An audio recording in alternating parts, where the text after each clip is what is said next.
What's up guys, I'm Theo Joe, and today is the possible start of a new series where I show you an obscure or specialized gadget or tool that you probably have never heard of before. So these are not going to be things that you're going to want to necessarily go out and buy or things that you would have a use for, but just things that you will hopefully find interesting and never knew they existed, you didn't even know they were a thing, but still cool nonetheless. So today we're going to be looking at this curious little device which is called a TimeGrapher, and it is specifically just used for calibrating and regulating mechanical watches like this one I have here. You see, unlike digital watches, which a lot of times might use something like a quartz crystal, which oscillates at a known frequency to keep time, a mechanical watch like the one I have here keeps time mechanically, obviously, using stuff like springs, levers, all sorts of stuff packed into the actual watch itself, and the whole mechanism for keeping time, the brain, you might say, of a mechanical watch is called a movement, which you can actually see into the back of it if you look at it. And there are lots of different parts in the watch that you won't be able to see, but you can see the balance wheel, which is that wheel that's spinning back and forth, and if you slow it down,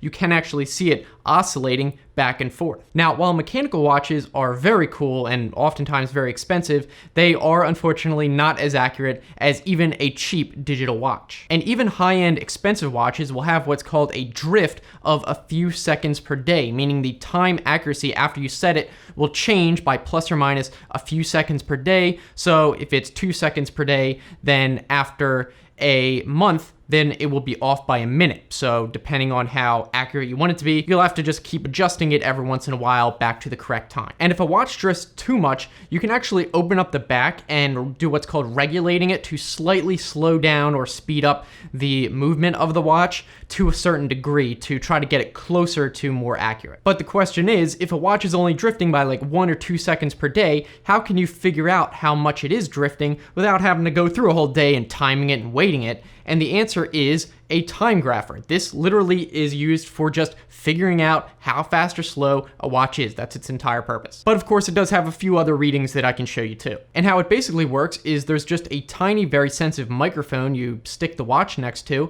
and then it listens for the watch movement and can determine how fast it's beating or oscillating. So you can see there's a couple parts. There's the main unit, which just shows the screen and all that. And then there's the actual microphone, which is connected via wire, and you stick the watch onto the microphone, it kind of locks in, and then it listens through that. So once it's going, it pretty much does everything by itself, and you can see a bunch of different info displayed on it. So the rate is how much drift per day the watch has. And mine is looking like it's around 3 to 5 seconds per day in this position, which is actually very good.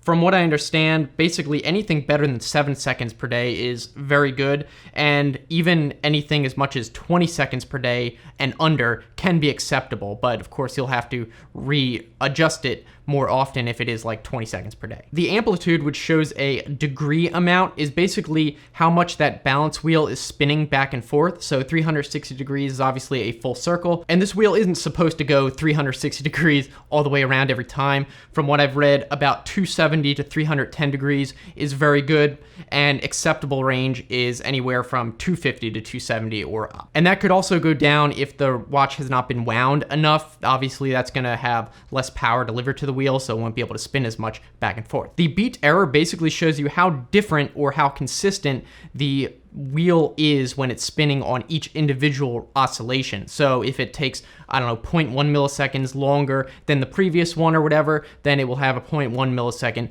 beat error. And I've also read that anywhere from 0 to 0.5 milliseconds is very good, and it's acceptable up to about 1 millisecond. So you can see on mine, it's very good. There's very little beat error at all. Now, the last two things are the parameters. These are actually set by you in the menu. So one is a degree number, and that's the lift angle. I'm not exactly sure what this is, other than it's very commonly in a lot of watches these days 52 degrees. I believe it just has to do something with how the balance wheel is angled or something like that. And the other number is the beats per hour. So here it's 21,600 beats or oscillations per hour, which is actually 6 per second. So this thing is oscillating back and forth extremely fast. And I believe the lift angle is basically just used to calculate the amplitude. So if it's set wrong, it won't make too much of a difference in the actual rate or drift calculation, but it might just show a different amplitude wrong. And one important thing to note is the rate or drift of the watch is going to depend on the actual position of the watch. So when it's just facing up, the friction in the wheels and stuff is going to be pretty low, but if it's vertical, then you have a lot more gravity effects on it because of how it's positioned, and there's more friction from what I understand. So it might actually have a higher error when it's vertical or sideways like this. So you can actually use the microphone unit and kind of rotate it and actually read the error and drift on individual positions. So you could see, oh, it's very accurate when it's flat, but when it's on its side, which is how you might be wearing it and swinging it around, you might notice it's extremely inaccurate there. So you can kind of maybe do an average and adjust it so that it's kind of overall just has a low error, but even though it might be a little bit worse when it's flat because it's not always in that position. So what exactly do you do if the watch is inaccurate? Well, then you have to do what's called regulating it, which basically involves opening up the back and changing a little lever to adjust how fast or slow the spring is inside. And you do this using a special wrench, which I don't know if it has a special name. It's just a watch back opening wrench. It basically lets you move these two prongs back and forth, and then these fit into the grooves on the back of the watch, and you just screw it open the watch. I'm not gonna do it here because I already have done it in the past on this watch to open it up, and I don't want it to screw anything up, but you can see through the little face and window on the watch to see what you would have to do. So inside on the wheel that's spinning around, you can actually see two different levers on this movement, and on the opposite side there are a couple markings for plus and minus, and this is for the regulator to increase or decrease the speed slightly to adjust the drift down to as close to zero as you can get. One of the levers I believe is called the stud carrier, and you don't want to touch that. That changes the actual factory set beat rate, which is supposed to be the same. Whereas the other one is the regulator arm. That's the one with the two little dots on it, and that's the one you can actually change slightly the rate so that it just adjusts the drift. So you basically just use something very tiny, like either a toothpick or little tweezers, to adjust the regulator arm. You'd move it back and forth, just kind of move it, and then every time you would have to put it back on the TimeGrapher and see how it adjusted it until you're satisfied. And that's pretty much all there is to it.